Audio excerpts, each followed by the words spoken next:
ang reaksyon namin dito sa nangyaring gulo sa Middle East ay ito talaga yung epekto ng panggegera ng US at Israel dahil sa intensyon ng US na palawakin yung kanyang saklaw sa influence sa ekonomiya, sa politika at maging sa militar. Ang tingin namin, ah, itong nangyari na to sa itong nangyari na ito sa Middle East ngayon, particularly nangyari diyan sa Iran, and then the retaliatory attacks ng Iran sa mga bansa na nagho-host ng US bases. Tingin namin warning sign dapat ito sa Pilipinas na kailangan natin pag-isipan kung kailangan bang ipagpatuloy ang pag-host ng Pilipinas ng mga US bases under the Enhanced Defense Cooperation Agreement dahil napakalaki ng posibilidad na makaladkad tayo sa digmaan na hindi naman tayo direktang kasali. Parang ganyan. Okay, so ibig sabihin na dapat kumbaga mag-back out na tayo sa mga nangyayaring mga na-establish na mga military bases dito sa bansa dahil ito'y maaaring threat sa atin, Sir Nino.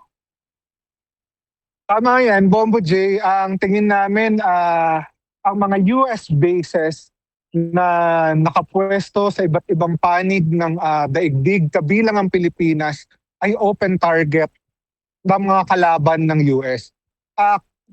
Kailangan nating i-take note na yung nangyari sa Iran ay unprovoked. Talagang inatake lang ito ng US at Israel sa gitna ng negotiations kaugnay dyan sa nuclear negotiations.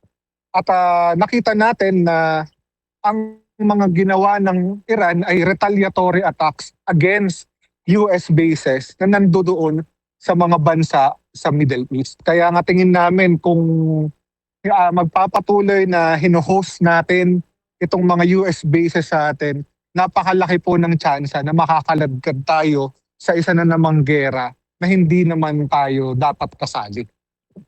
Okay, so ibig sabihin, I see US President Donald Trump, sinabi niya, Sir Nino, na hindi sila titigil sa pagpapalipad ng mga airstrike at mga missiles sa Iran hanggat hindi sumusuko yung Iran or hanggat hindi nauubos yung military forces ng Iran. At sinasabi nila, ito'y way nila or strategy upang sa gayon ay matulungan ang bansang Israel kontra sa Iran. Pero sa tingin nyo, ito po ba'y estratehiya lamang upang sa gayon ay palakasin yung militar ng Estados Unidos at hindi talaga yung pinaka-main goal nila is tulungan yung Israel, Sir Nino?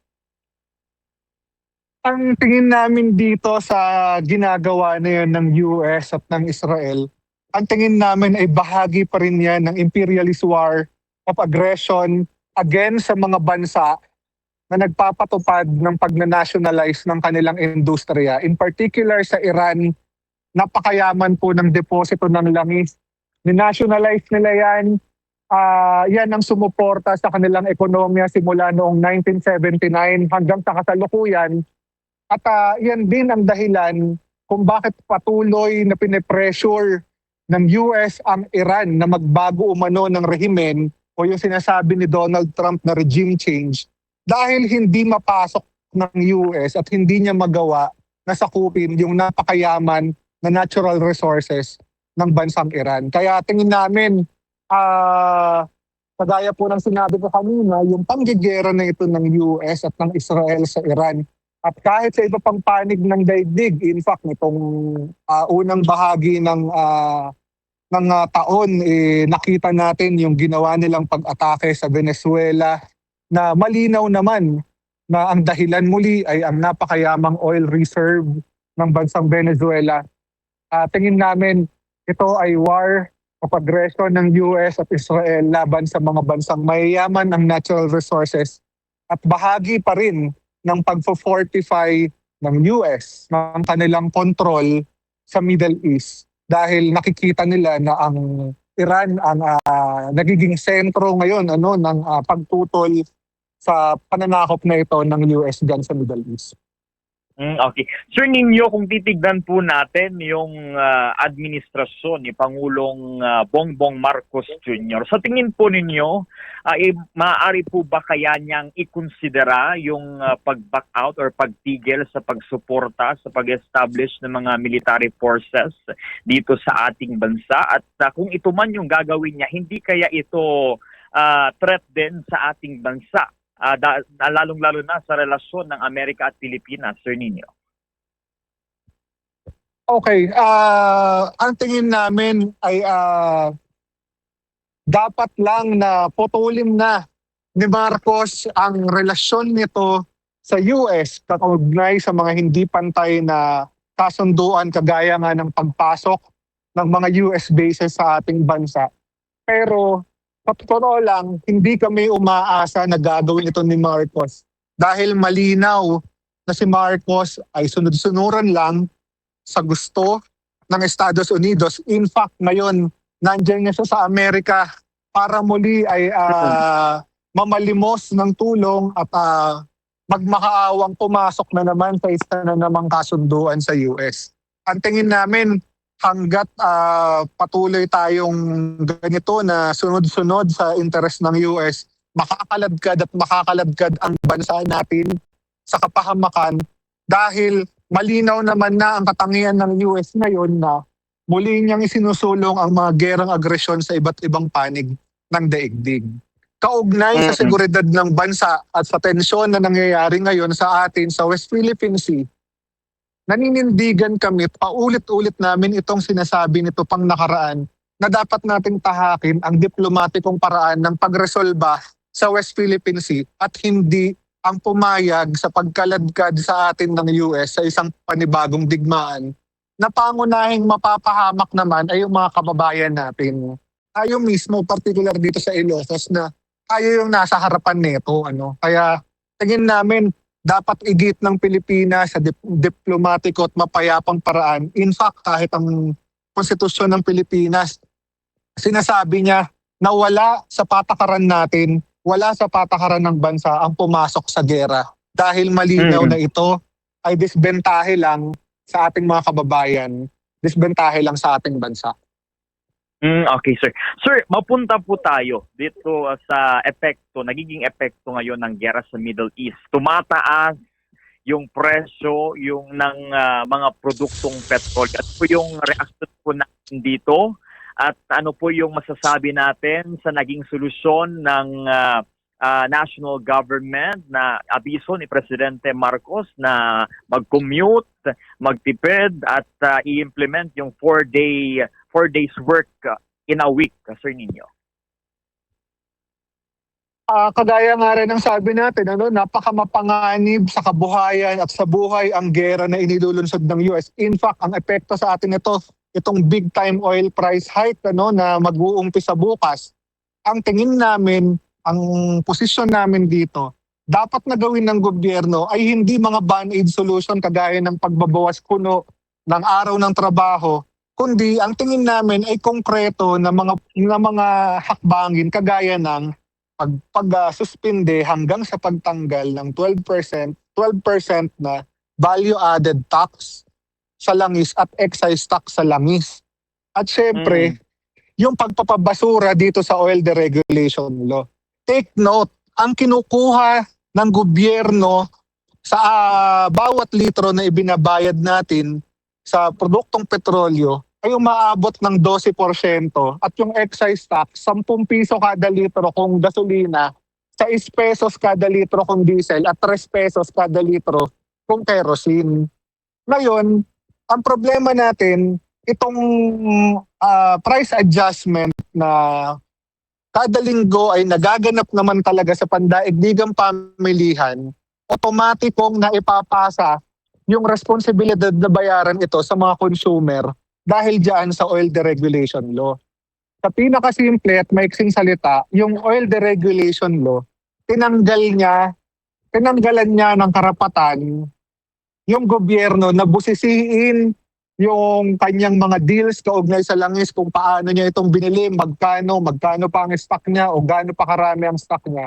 Sa kabilang banda, binigyan niya ng kapangyarihan yung mga kumpanya ng langis na buong-buong kontrolin at manipulahin ang presyo. Ano ang resulta nito? Ang resulta nito, papalo ngayon ng hanggang 80 o hanggang 90 kada litro ang gasolina. Ang pagtingin namin, hanggat tumataas yung presyo ng gasolina, masayang masaya yung mga kapitalista na kumpanya ng langis, gayon din ang gobyerno dahil nga sa 12% na VAT at excise tax sa langis. Kaya ang posisyon namin, dapat suspendihin na yung VAT at yung excise tax hanggang sa tuluyang tanggalan na ito ng VAT and excise tax. At syempre, ipabasura na itong oil deregulation law na namemerwisyo sa ating mga consumer simula pa noong 1998. So nga rod, permiti epekto na dahito itatas, sir ninyo, aglalo dito East Norte, at naruway nga tatao, dagiti madagsenan, aglalo dito kuryente, Well, dito East Norte, ket manayunan pa, ngumina, gabu pa ilaing dito panag nga tumet, epekto iti produkto nga petrolyo. Tatangagod daw ay Sir Nino, makadkadwa na pa iti anchor woman ni Bombo Cristel Tabladillo. Bombo Cristel, na datiket mo pa nga sa Lubsudan. Ken ni Sir Nino, go ahead. Okay, maraming salamat, Bombo Jagnir, na imbag nga aldaw mo, Sir Nino Connor. naimbagnal daw ma'am, naimbagnal daw iti amin listeners ti Bombo Radyo Lawag. Yes, sir. So, iti makikita yun, sir, dati pala ang panaka connection iti Pilipinas, iti US, dati military bases, when US bases, at iti dakkel nga epekto na iti pagiliante nga Pilipinas, kagidan pala ang kadetoy gubat, ang mapaspasamak tinagbetan ti US, Israel, ken iti Iran, sir?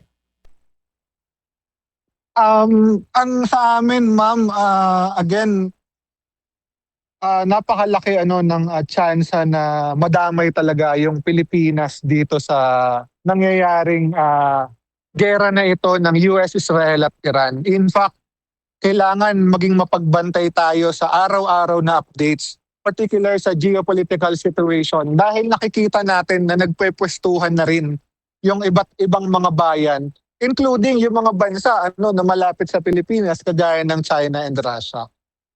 Sa tingin namin, itong gera na ito na ginagawa ng US, ginagawa ng Israel sa Iran, hanggat hindi ito titigil, mag-spark o magpapasiklab lang ito ng panibagong gulo pa sa iba pang panig ng daigdig, at hindi malayo nakasama ang Pilipinas sa madamay. Dahil sa actual, nagho-host tayo ngayon ng mga US bases under sa EDCA. Merong 9 EDCA sites. At hindi pa kabilang dyan yung nasa Burgos, Ilocos Norte, na plano nilang gawing ammo dump, yung kampo ng 4th Marine Brigade.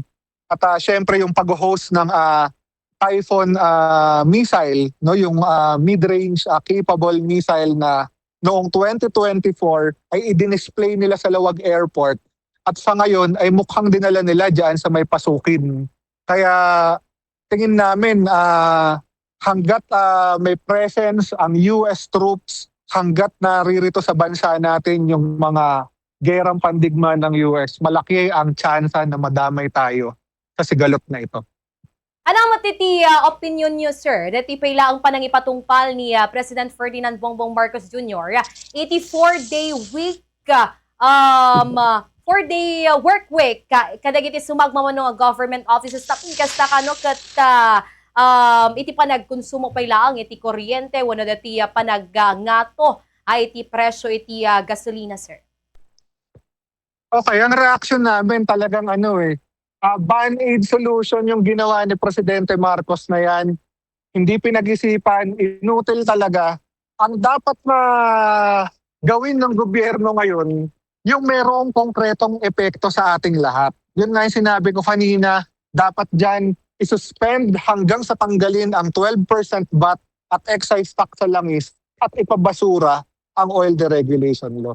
Sabi nga namin, itong 4-day work week na sinasabi ni Presidente, as if naman yung natitirang 3 araw na hindi papasok yung mga kababayan natin, walang gagamit ng sasakyan, walang mamamasahe, walang gagamit ng kuryente. araw-araw yan na ginagamit natin, mga kababayan. Kaya, at araw-araw din na nandyan na, nabili na yung kuryente dahil nga pinahihintulutan naman ito under EPIRA law.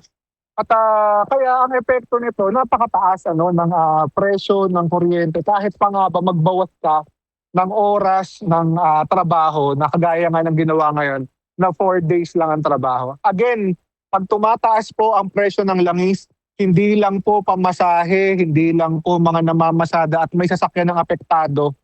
Dahil po dependent dyan ang ating ekonomiya, karaniwan na po pag tumaas ang presyo ng langis, susundan yan ng pagtataas ng kuryente, susundan ng pagtaas ng presyo ng pangunahing bilihin, presyo ng pagkain.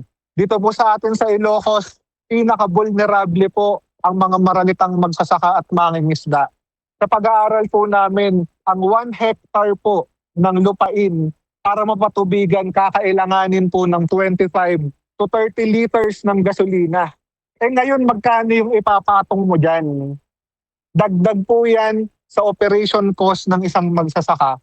Samantalang pagdating ng anihan, bagsak presyo naman yung produktong bukid. Talaga pong patong-patong na pagdurusa yung kinakaharap natin sa kasalukuyan.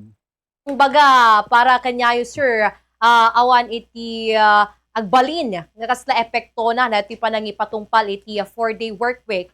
Agapot isumat lang nga iso, sir, nga agusarda iti lugan, agusarda pa iti kuryente, sir.